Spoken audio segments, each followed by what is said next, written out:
একদিন রাতে নবী সাল্লাল্লাহু আলাইহি ওয়াসাল্লাম শুয়ে আছেন এবং আল্লাহ রাব্বুল আলামিন তাকে স্বপ্ন দেখাচ্ছেন। এটা হচ্ছে ওহী, নবীদের স্বপ্ন কি ওহী। স্বপ্নে তিনি দেখছেন যে তিনি শুয়ে আছেন এবং দুইজন ফেরেশতা, তার মাথার কাছে একজন, পায়ের কাছে একজন, এসে দুইজন ফেরেশতা একে অপরের সাথে কথোপকথন করছেন। একজন বলছেন যে রাসূলুল্লাহর কি হয়েছে, আরেকজন অ্যান্সার দিচ্ছেন সাল্লাল্লাহু আলাইহি ওয়াসাল্লাম যে তাকে জাদু করা হয়েছে। আরেকজন বলছেন কে জাদু করেছে, আরেকজন অ্যান্সার করছেন লাবিদ বিন আসা, কি দিয়ে জাদু করেছে। উত্তর দিচ্ছেন যে চুল দিয়ে। কোথায় আছে জাদুর উপকরণ? আরেকজন অ্যান্সার দিচ্ছেন অমুক কুয়ার নিচে। কুয়ার নামটা আমি আজকে ঘাটতে ঘাটতে পেয়েছিলাম, কুয়ার নামটা বলে দিই। কুয়ার নামটা হচ্ছে জারওয়ান নামক কুয়া। কি নাম? জারওয়ান। এটা মদিনায় আছে, এটা একটা গোত্রের মধ্যে আছে। গোত্রটার নামটাও জানা দরকার। এগুলো আমি একটু ঘাটাঘাটি করছিলাম যে গোত্রের নামটা কি, কোন গোত্র এই কাজটা করেছিল। বনু জোরাইক গোত্র।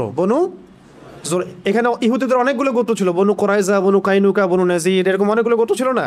বনু জোরাইক একটা গোত্র ছিল, বনু জোরাইক। এই বনু জোরাইক গোত্রের এই লাবিদ বিন আসাম, সে এই জাদু করেছিল। জাদুর উপকরণ রেখেছিল ওই জারওয়ান নামক কূপের নিচে। এখন নবী সাল্লাল্লাহু আলাইহি ওয়াসাল্লাম সকালবেলা উঠলেন, উঠে আলী রাদিয়াল্লাহু আনহুকে বললেন। খেয়াল করে দেখবেন যে মানে বড় বড় মিশনগুলোতে আলী রাদিয়াল্লাহু আনহুকে পাঠানো হয় আর কি। খেয়াল করছেন? খায়বারে ইহুদিদের এগেনস্টে যাও, তরবাল পতাকা তোমার হাতে। তারপরে এখানেও আলী রাদিয়াল্লাহু আনহু বদরে, সম্মুখ সমরে বদরে তিনজন আলী তুমি যাও, মনে আছে? হিজরতের সময় আলী তুমি থাকো আমার বিছানায় শও।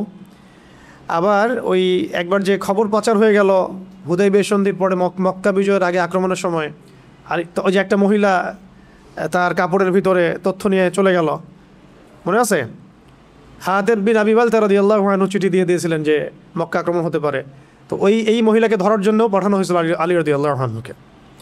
আবার খন্দকের যুদ্ধের সময় আমর বিন কি জানি নামটা, আমর তার সামনে আছে। আমর বড় একজন কাফের, তার সাথে 20 জন লড়াই করতে পারতো না এমন একজন ব্যক্তি ছিল। সে হুঙ্কার ছাড়ছিল খন্দকের যুদ্ধের সময়, কে আছো আমার সাথে ব্যাটল করবা, তখন আলী রাদিয়াল্লাহু আনহু। তো মাশাআল্লাহ, আমরা যেন তার মতো জিন্দেগি পাই, আমিন। তার মতো ইমান, আমল, আখলাক আল্লাহ পাক আমাদেরকে দান করেন, তার ছিটা ফোটা দান করেন, আমিন। এখন আলী রাদিয়াল্লাহু আনহুকে পাঠানো হচ্ছে, যাও ওই কুয়ার মধ্যে নিচে এই উপকরণ আছে, নিয়ে আসো। তিনি নিয়ে আসলেন। নিয়ে আসার পরে এই সূরা দুটো নাজিল হতে থাকলো। তখন জিবরাইল আলাইহিস সালাম সূরা ফালাক এবং নাস নিয়ে আসলেন, আল্লাহর পক্ষ থেকে নাজিল হলো, এবং একটা একটা করে আয়াত তেলাওয়াত করা হচ্ছিল এবং একটা একটা করে গিট খুলে যাচ্ছিল। এরপরে নবী সাল্লাল্লাহু আলাইহি ওয়াসাল্লাম পরিপূর্ণ সুস্থ বোধ করলেন।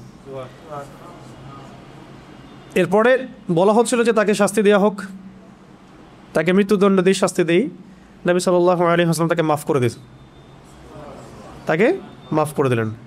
কিতাবে আসছে যে তার সামন দিয়ে তিনি চলাফেরা করলেও তার চেহারার মধ্যে বিন্দুমাত্র মানে কোনো রকম প্রতিক্রিয়া দেখা যেত না যে সে আমার এত বড় ক্ষতি করেছে।